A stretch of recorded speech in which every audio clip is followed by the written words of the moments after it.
Hello, Hornets. Welcome, and thank you for joining me today. Today, we're taking a look at page 2 of our pretest for Chapter 6, Sections 1 and 2. This is solving triangles using the law of sine and the law of cosine. You'll notice in our first question that we have for today, we are starting off with an angle and two sides. Notice that the side opposite the given angle is 4, and the other side is greater than 4 at 6.2. This tells me that this is possibly a two solution, one solution, or no solution question.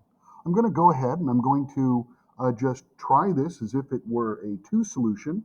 And if I end up reaching a point where I get a no solution on my second triangle, I know that it only had one. Let's go ahead and find out how this is going to work. Notice that we have angle B, and we have side A. So I'm going to be looking at this as the sine of angle A1 is to the 6.2 as the sine of 25 degrees is to 4. This allows me to cross multiply and then take the arc sine to find angle 1. And angle 1 will have to be the arc sine of 6.2 sine of 25 degrees is to 4. This is what I will put into my calculator and hit enter. Once I have that angle, I'm then going to find my angle C, and then once I have angle C, I will find side C, after which I will then go to my second solution and see if it exists. And it'll be pretty obvious if it does. Here we go.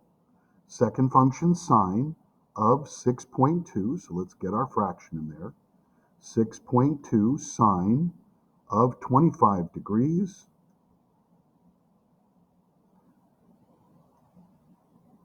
divided by the 4. And close parenthesis and click enter. I'm immediately going to store this in alpha A as I want to use it in just a moment. And I'm finding that I get 40.924071115. This is my approximation for the first side A, or angle A. That's 40.924071115 degrees. Now, in order to find the second angle, I'm going to take 180 and I'm going to subtract 25, and then I'm going to subtract alpha A. This gives me 114 degrees. So angle C1 is 114.0759289 degrees. I'm now going to have to find my side C.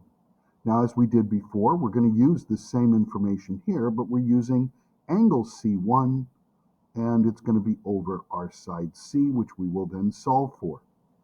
We end up getting C is equal to 4 sine of angle C1 divided by the sine of 25 degrees.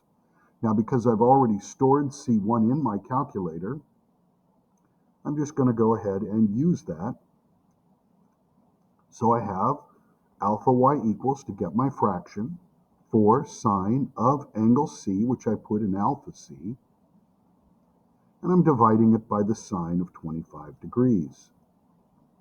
I end up with 8.6414. Put that in, 8.6414.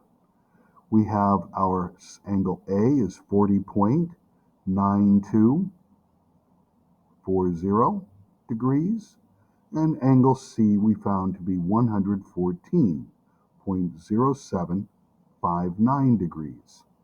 Now, in order to find our second solution, A2, we're going to start by taking 180 degrees and subtracting our angle A1. This will give us approximately 139.0759289 degrees. Let's just take a look. 180 minus alpha A, and there it is. Now I'm going to store this in alpha d so that I can find all of my other angles. If this is 139.0759 degrees, and we know that angle B is 25 degrees, I can go ahead and plug them in as I have them from 180 degrees and find my missing angle C2. So I'm now taking 180 degrees, I'm subtracting the 25, and I'm subtracting the 139.70759 degrees, which we have in angle D. I get 15.4240, pardon, 15.9240. And I'm going to put that down here, 15.92407.115 degrees. I'm now going to have to find my side C. We're going to follow the same information that we had. So we have 4 sine. Now we're looking at angle C2 that's going to go here divided by the sine of 25 degrees. Now I do recommend you take a moment and you store it in your calculator. I've stored it as alpha E. I'm now going to put it in directly as I see it. I have alpha y equals 4 sine of alpha E divided by the sine of 25. I hit enter, and this finishes my second solution. Notice at no time did I reach a point where I got a no solution or error. This tells me, whoops, and it's not degrees or radians. There we go, it's a length. And I'm now done with number 3. This brings me to number 4. Notice in number 4 I have 3 sides. This can only have one solution, and it will require me to use the law of cosine. So if I'm trying to find angle A, I'm looking at the arc cosine, and I'm going to start with side A. That's going to be 6.5 squared minus 6.4 squared minus 2.1 squared. Notice how I know my formulas. Negative 2 times 6.4 times 2.1. If you do not know your formulas, this is going to be very, very difficult to do. I can also find angle B the same way, second function cosine, and now I'm looking at 6.4 squared minus 6.5 squared minus 2.1 squared divided by negative 2, 6.5 times 2.1. I can even go on and find angle C in the same way.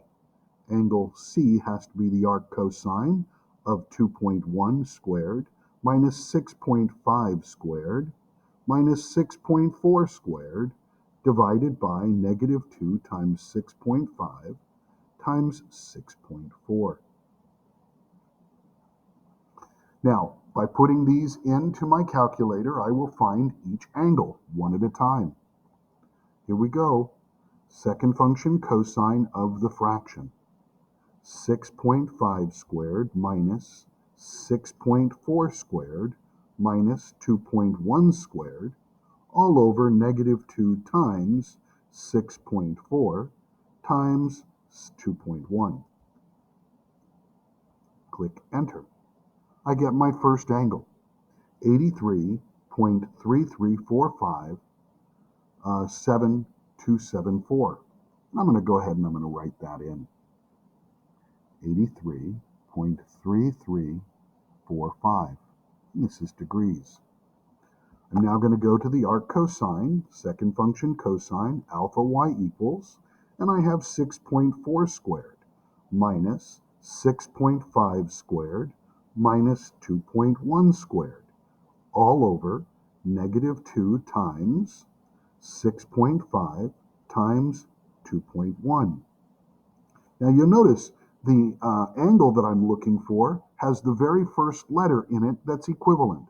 So I'm looking at my A squared first, and then subtracting B squared and C squared, divided by negative 2BC. And that's giving me A. To find B, I start with the 6.4, which is the B. And I have 6.4 squared minus 6.5 squared minus 2.1 squared. divided by negative 2, 6.5 times 2.1. Once again, I've already got that in my calculator, and I hit enter. And I get 77.9484 degrees. Now, be aware, I am truncating, so if I find the other angle doing the exact same process, I don't have to worry about my rounded values. They'll automatically come out. So here we go. Second function cosine of my fraction, y equals, and I'm now doing c, so 2.1 comes first, minus 6.5 squared minus 6.4 squared, all over negative 2 times 6.5 times 6.4. Hitting enter, and I get my third angle of 18.71695. Let's just put that down, 18.7169, and I have degrees. Now I'm going to finish by just putting in all of my values for side A, side B, and side C. Please remember, if you don't put these into the solution box that I have provided you, I will take off credit. And this ends the second page of our chapter test, pretest. I hope this has helped. If you liked it and it was helpful, please remember to click like, and if you have suggestions, please make sure you provide them. Thank you very much. Have a good day. Cheers.